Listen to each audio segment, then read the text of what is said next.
គុណនៃការសាងសេនាសនៈសម្រាប់អ្នកដំណើរក្នុងសាសនាព្រះសម្មាសម្ពុទ្ធទ្រង់ព្រះនាមកាសបៈមានគង្វាលគោម្នាក់ជាអ្នកមានសទ្ធាក្នុងព្រះពុទ្ធសាសនាបានឃើញភិក្ខុមួយអង្គជាប្រខ័យណាស្របនិមន្តបណ្ឌបាតក្នុងភូមិរបស់ខ្លួនដល់ពេលដែលលោកត្រឡប់ចេញអំពីភូមិវិញលោកទៅគង់ឆាន់ចង្ហាន់នឹងនៅកណ្ដាលវាលឆ្ងាយពីភូមិនោះបន្តិចឯភូមិនោះគ្មានដើមឈើជាម្លប់ទេព្រោះតាំងនៅកណ្ដាលវាលស្រឡះនេកោបាលកាលបើកបានឃើញក៏គិតថាបើអញធ្វើខ្ទមត្រង់នេះមួយសម្រាប់អ្នកដំណើរនឹងប្រហែលជាប្រធេរៈលោកនិមន្តចូលទៅជ្រកក្នុងខ្ទមនឹងមិនខានលុះគិតយ៉ាងនឹងហើយក៏ទៅកាប់កូនច្រេះ4ដើមយកមកបោះធ្វើជាសសរហើយយកមែកនិងស្លឹកនឹងបាំងជាដំបូលហើយបន្ទាប់មកក៏ទៅបវរណាប្រគេនខ្ទមដល់ព្រះថេរៈទៅទៀតហើយបន្ទាប់មកព្រះថេរៈក៏ទទួលនិមន្តរបស់បរោះកង្វាលគោនឹងក៏ព្រះថេរៈទៅបិណ្ឌបាតនៅក្នុងភូមិនឹងហើយព្រះថេរៈចេញពីភូមិនឹងចូលទៅកាន់ខ្ទមនឹងហើយឆាន់បិណ្ឌបាតនៅក្នុងខ្ទមនឹងរាល់ថ្ងៃក្រោយមកនឹងបរោះនឹងក៏យកកូនច្រេះមួយដើមទៅដាំមុខខ្ទមនោះទៀតដើម្បីធ្វើជាម្លប់នាយកោបាលពេលដែលអស់អាយុទៅក៏បានទៅកើតនៅក្នុងស្ថានចាតមហារាជមានស្ត្រីទេពអប្សរនឹងចោមរោមដែលដាស់ពេញវិមាននឹងហើយនៅមុខវិមានរបស់នាយកោបាលនឹងមានដើមច្រេះមួយដើមធំមានផ្កានិងស្លឹកនឹងរិចស្គុះស្គាយដុះឡើងជាគ្រឿងលម្អនៅខាងមុខវិមានរបស់នាយកោបាលនឹងដោយអំណាចនៃផលដែលបានសាងខ្ទមនិងដាំដើមច្រេះនោះកោបាលទេវបុត្រនឹងបានសោយសេចក្តីសុខក្នុងមនុស្សនិងទេវលោកនឹងលោកថាជាអនុលោមបដិលោមអស់មួយពុទ្ធថនដបដិលោមនិងអនុលោមនឹងគឺលោកសំដៅដល់ថាស្លាប់កើតពីមនុស្សទេវតានឹងមួយពុទ្ធថនដមានន័យថាពីរវាងពពុទ្ធមួយទៅពពុទ្ធមួយនឹងគេហៅមួយពុទ្ធថនដអញ្ចឹងនាយកោបាលគ្រាន់តែស្លាប់កើតពីមនុស្សទៅទេវតាពីទេវតាមកមនុស្សពីមនុស្សទៅទេវតាហ្នឹងមួយពុទ្ធថនដហើយដល់ពេលដល់សាសនាព្រះបរមគ្រូនៃយើងនេះដែលមានឈ្មោះថាព្រះសមណគោតមហ្នឹងបានមកកើតជាត្រកូលមួយនាមជ្ឈមប្រទេសនោះមានឈ្មោះថាកវំបតិហើយលោកប្រាប់ថាជាសម្លាញ់របស់ព្រះយុទ្ធទៅទៀតថ្ងៃមួយហ្នឹងព្រះកវំបតិហ្នឹងបានចូលទៅស្ដាប់ធម៌ព្រះសម្មាសម្ពុទ្ធហើយក៏បានសម្រេចព្រះអរហន្តទៅទៀតក៏បួសក្នុងពេលនោះដែរនិយាយអំពីដើមច្រេះរបស់លោកដែលនៅ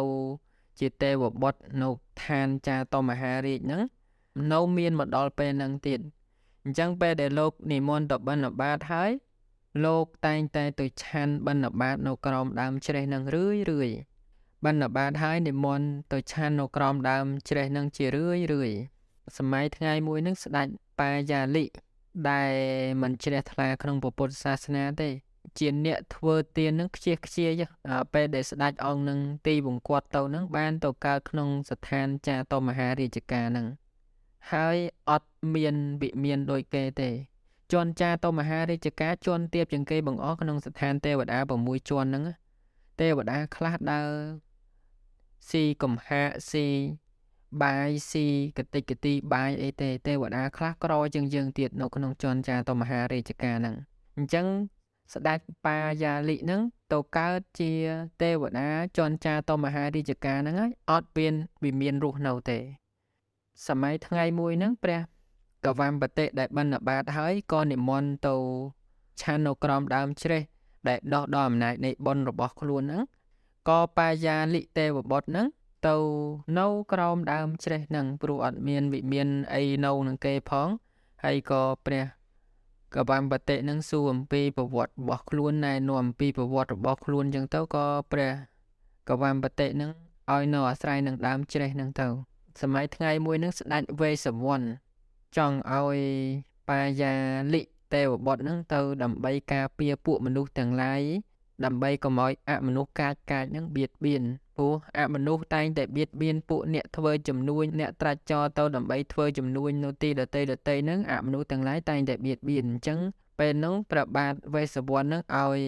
បាយាលិទេវបុត្រហ្នឹងទៅការពារនៅមនុស្សទាំងឡាយហ្នឹងដើម្បីកុំឲ្យអមនុស្សទាំងឡាយកាចហ្នឹងបៀតបៀនពួកមនុស្សទាំងអស់ហ្នឹង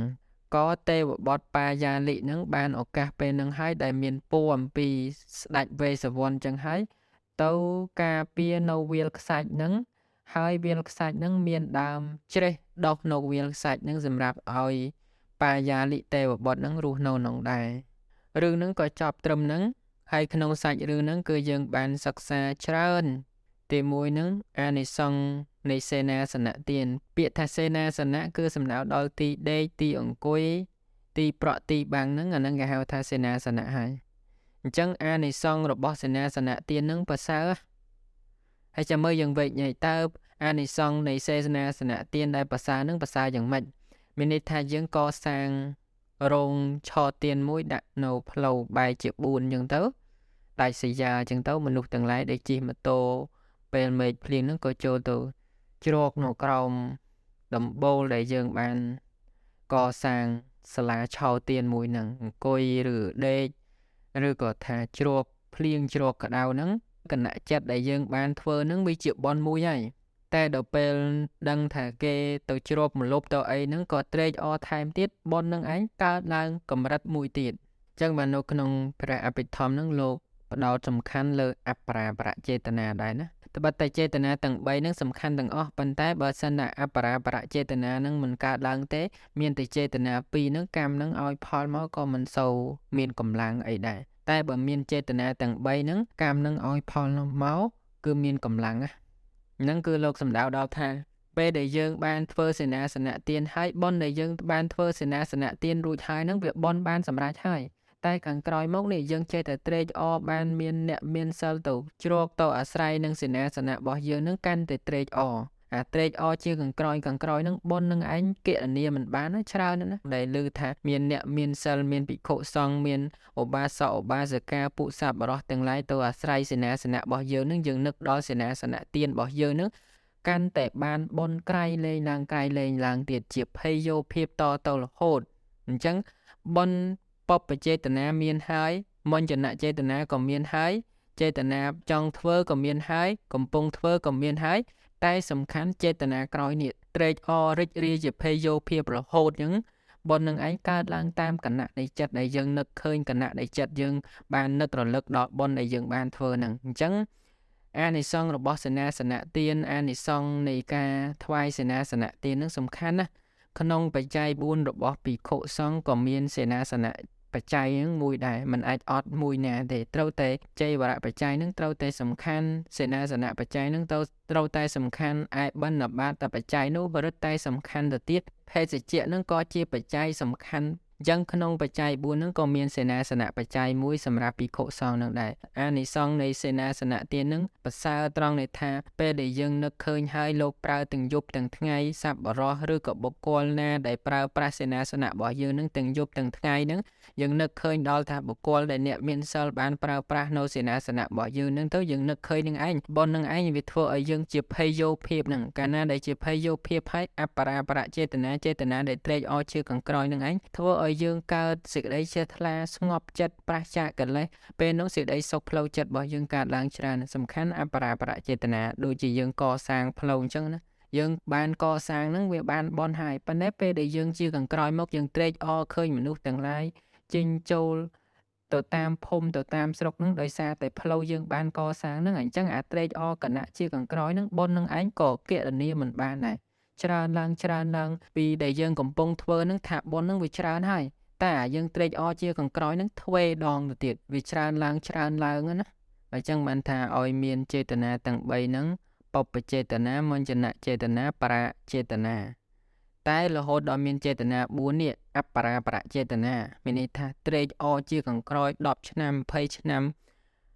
ក្រោយមកនៅតែត្រេកអរនៅតែនឹកឃើញដល់សេនាសនៈទានដែលខ្លួនបានធ្វើហើយហ្នឹងវាកាន់តែត្រេកអរខ្លាំងឡើងបុណ្យនឹងឯងទៅតាមអ្វីដែលយើងបានត្រេកអរដែលអ្វីដែលយើងបាននឹកឃើញហ្នឹងបុណ្យវាកើតនៅក្នុងចិត្តរបស់យើងនេះមិនមែនបុណ្យវាកើតដោយអំណាចនៃថាតលតែយើងបានកសាង1 2វាកើត1កសាង2កើត2មិនអញ្ចឹងទេក គ្រាន់តែយើងកសាងមួយហ្នឹងគេប្រើប្រាស់ក្នុងរាល់ថ្ងៃក្នុងប្រចាំជីវិតហ្នឹងយើងត្រេកអរដល់បុគ្គលដែលកំពុងប្រើប្រាស់សេនាសនៈទានរបស់យើងហ្នឹងទៅត្រេកអរបុណ្យនេះបុណ្យនៅក្នុងចិត្តរបស់យើងហ្នឹងវាកើតរឿយៗកាលណាដែលកើតបុណ្យវាប្រះចាកកិលេសកាលណាដែលប្រះចាកកិលេសសេចក្តីសុខនឹងមានរឿងកវម្មបតិមាននុបនឹងបានបង្ហាញឲ្យយើងបានដឹងថាសេនាសនៈទានហ្នឹងគឺមានអានិសង្សហើយតែអ្វីដែលយើងពិសេសហ្នឹងគឺយើងបានដឹងថាមានស្ដេចមួយដែលជាស្ដេចកាលនៅជាមនុស្សហ្នឹងឈ្មោះបាយាលិតែមិនបានធ្វើទានដោយគោរពមិនបានធ្វើទានដោយសេចក្តីជ្រះថ្លា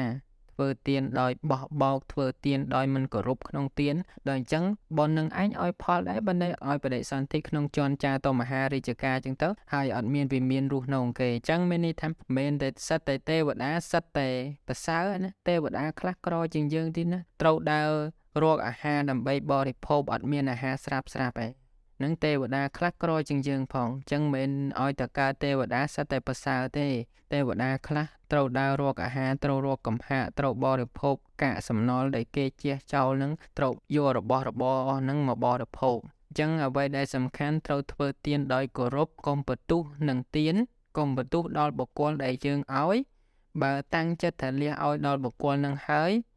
កុំប្រទុះចំពោះបុគ្គលនឹងទៀតទោះបីគាត់យកទៅធ្វើអីមិនហូបមិនបរិភោគមិនអីយ៉ាងណាតែទានរបស់យើងបានលះហើយសេចក្តីកំណាញ់របស់យើងបានលះហើយចម្បាំងយើងបានឈ្នះហើយទោះបីអ្នកនឹងយករបស់យើងមិនហូបក្តីទៅចោលក្តីយកទៅលក់ទៅដូរណាទៀតក្តីតែចម្បាំងនេះការឈ្នះចិត្តកំណាញ់របស់ខ្លួនឯងនេះគឺជាការឈ្នះដ៏ប្រសើរចម្បាំងនឹងយើងបានឈ្នះហើយអញ្ចឹងត្រេកអរនឹងចម្បាំងដែលយើងបានឈ្នះនេះត្រេកអរក្នុងគណៈដែលចិត្តដែលយើងលះកំណាញ់នឹងបានជាចំណែកមួយដែលយើងបានសិក្សាសេនាសនៈទាននឹងសំខាន់ហើយអ្វីដែលសំខាន់គឺកំពុងតែធ្វើហើយក៏ត្រេកអរជាខាងក្រោយមកនៅតែត្រេកអរចំពោះអំពើដែលខ្លួនបានធ្វើនឹងបុណ្យនឹងឯងវាច្រើនឡើងទៅតាមគណៈចិត្តដែលយើងបាននឹកឃើញដល់បុណ្យដែលយើងបានធ្វើនឹងឯងសូមអនុមោទនា